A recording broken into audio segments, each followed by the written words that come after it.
otra vez, Cata. Dale. Buenos días a todos, mi nombre es Caterina Álvarez Gómez y junto a mis compañeras Gabriela Merizalde, Mariana Quevedo y Paula Velázquez les vamos a presentar nuestro estudio de caso, el cual es acerca de la meningitis estreptococócica porcina y vamos a iniciar con una introducción. Bueno, entonces, como ya mencionamos anteriormente, pues se da por una meningitis estreptococócica porcina, el cual pues va a ocurrir, este caso va a ocurrir en un país en vía de desarrollo que quiere potencializarse y situarse como un gran país de producción ganadera.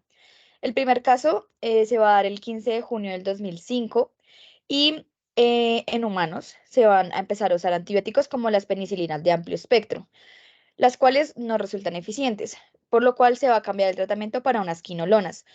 Tampoco resulta eficiente y usan por últimamente pues los antibióticos de última generación. Para ese entonces pues no se tenía en cuenta ni se sabía qué patógeno era el que estaba afectando a las personas, por lo cual se empezaron a trabajar este tipo de manejo. Y después se hacen pruebas en muertos porque ya para este caso habían casos de fallecidos y se dan cuenta que es el Streptococcus suis. Cabe aclarar pues que el Streptococcus suis es un patógeno anaerobio facultativo gram positivo y el principal reservorio pues van a ser los cerdos.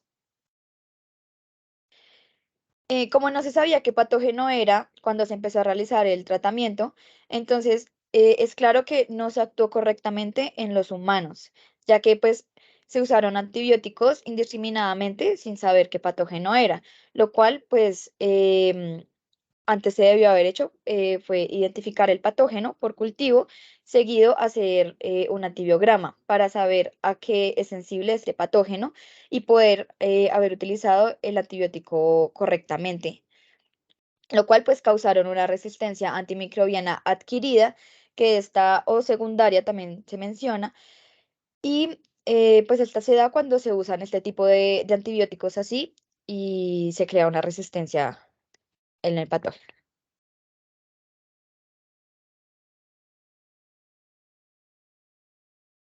Bueno, una de las preguntas que nos hicimos en este estudio fue cómo plantearíamos el estudio del brote y qué aspectos crees que será importante considerar.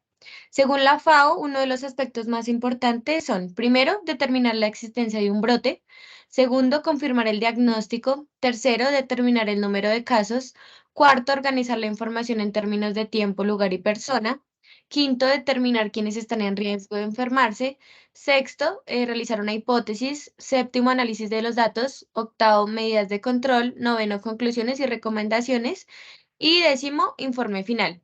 Como los datos del caso nos dieron alguno de estos datos, como lo es que se realizó el diagnóstico mediante los estudios microbiológicos a partir de aquellas personas que ya estaban muertas, y con ello se llegó al diagnóstico que era la presencia de Streptococcus suis. Al determinar los números de casos, encontramos que el primer caso pues fue de un proceso patológico en la especie humana el día 15 de junio de 2025, y en el plazo de una semana se describen otros 12 casos. Como cuarto punto, se tenía que, pues, era en una región, en un país en vías de desarrollo, como lo mencionó mi compañera. Y hipótesis, pues ya se llevaron pues las pruebas y se realizó el debido seguimiento a la granja para ver cuáles eran las medidas que estaban tomando ellos en cuanto a bioseguridad. Y se llegó a la hipótesis que era pues la contaminación de pues esta bacteria.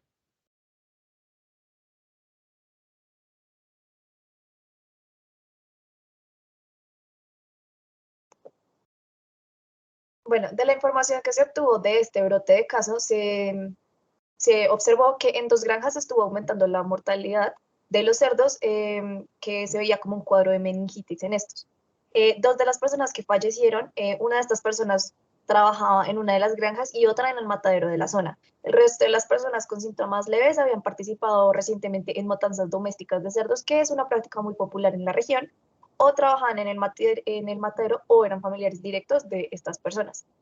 En años anteriores también se había producido un caso de estos en hombre como en cerdo, pero en un número mucho menor.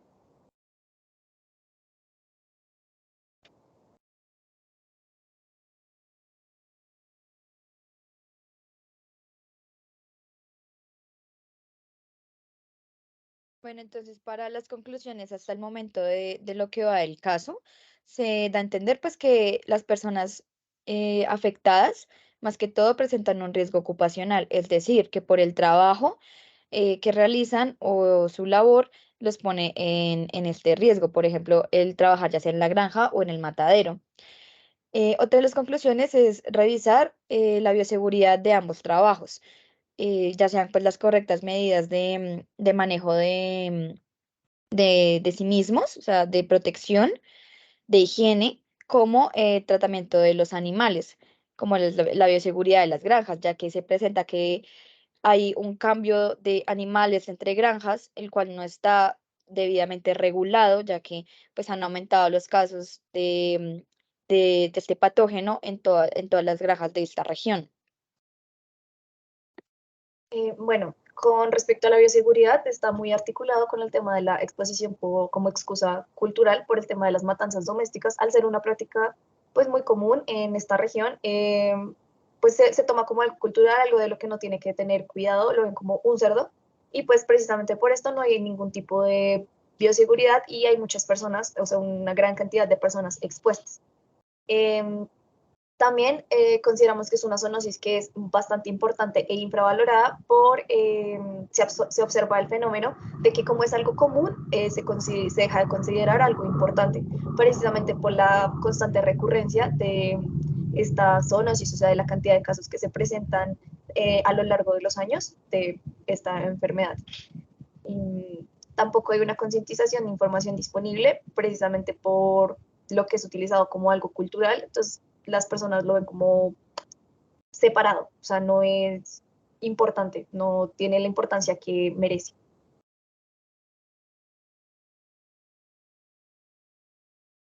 Posterior, se observaron unos estudios donde en el diagnóstico en cerdos de la región determina que el 70% de los cerdos en las granjas tienen Streptococcus suis tipo 2. En un estudio de fenotipo y genotipo se observa también que es el mismo aislado en cerdos que en humanos, y estos patrones de resistencia a antibióticos son idénticos en los aislados tanto de hombres como de humanos como de cerdos. Y también se vuelve a observar el carácter multiresistente. También se estudió la presentación del microorganismo en personas relacionadas con la producción y el manejo de cerdos, y el 40% presentan esta bacteria, lo que nos hace confirmar las conclusiones previas que teníamos a estos estudios, donde un diagnóstico tan elevado de esta bacteria confirma su presencia como recurrente, como infravalorada y como un riesgo ocupacional muy alto. También es probable observar, o sea, si uno fuese a las fincas, a las granjas, sería muy posible observar prácticas similares entre ellas con respecto a la utilización de los antibióticos y por ende la creación a la resistencia de estos.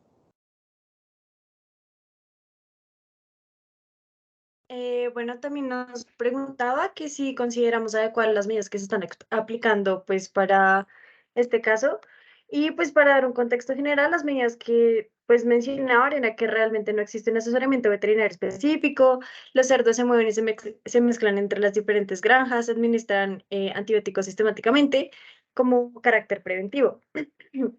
Entonces, pues no, la respuesta es que no estamos de acuerdo con estas medidas, puesto que en primer lugar se debe tener un protocolo de transporte de los animales entre cada una de las granjas y asimismo un registro donde se identifiquen a los animales, su historia clínica y posibles signos de infección. Por otro lado, pues también se debe tener otro protocolo para pues, el uso prudente de los antibióticos, pues los cuales deben ser únicamente ordenados y administrados por los médicos veterinarios em, ante la evidencia de alguna alteración en la salud del animal. Y pues esto se hace precisamente con el fin de evitar una multiresistencia antimicrobiana, que fue lo que se evidenció en este caso. También nos mencionaba que los procesos de limpieza se hacían una vez al mes únicamente con agua y pues realmente están muy mal hechos, puesto que la limpieza y la desinfección de las áreas se debe realizar diariamente, semanalmente y mensualmente.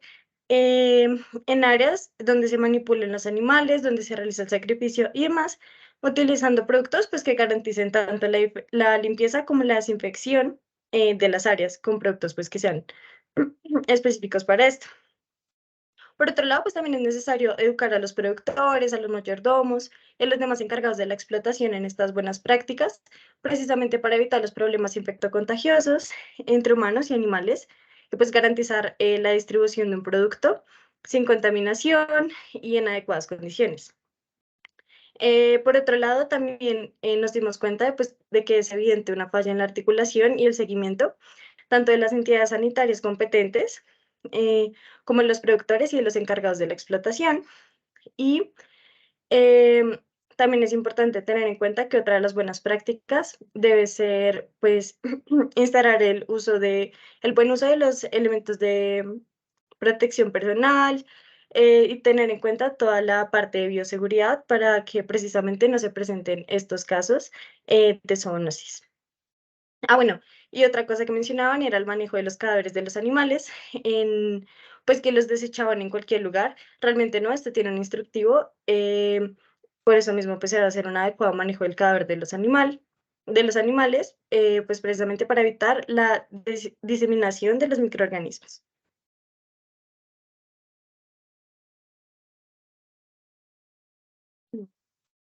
Y pues si estas medidas pueden tener repercusiones en la salud pública, realmente esto ya se vio precisamente con la generación de un brote, en donde ya llegó un humano, y pues se reportaron 12 casos y se siguió diseminando entre las personas que estaban alrededor. Entonces sí, esto ya se convirtió en un problema de salud pública y es mucho más grave precisamente porque ya es una bacteria que es multiresistente a muchos tipos de antibióticos por el mal manejo que se le dio. Entonces, pues sí, ya es un problema de salud pública muy grave.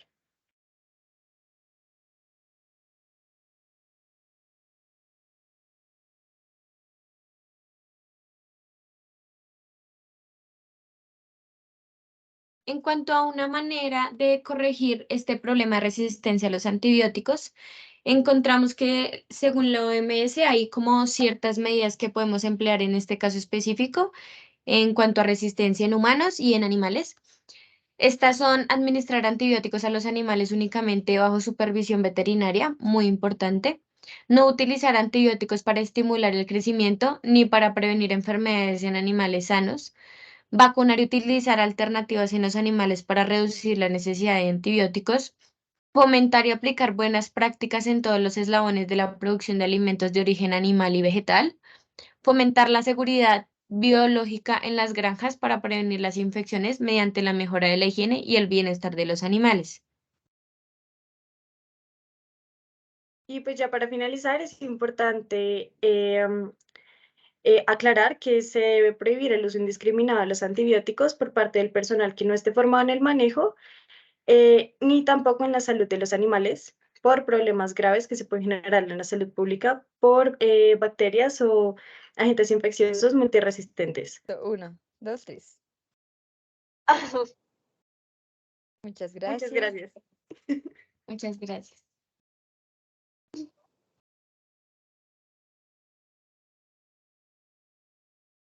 Eh, Ya. ya, ¿no?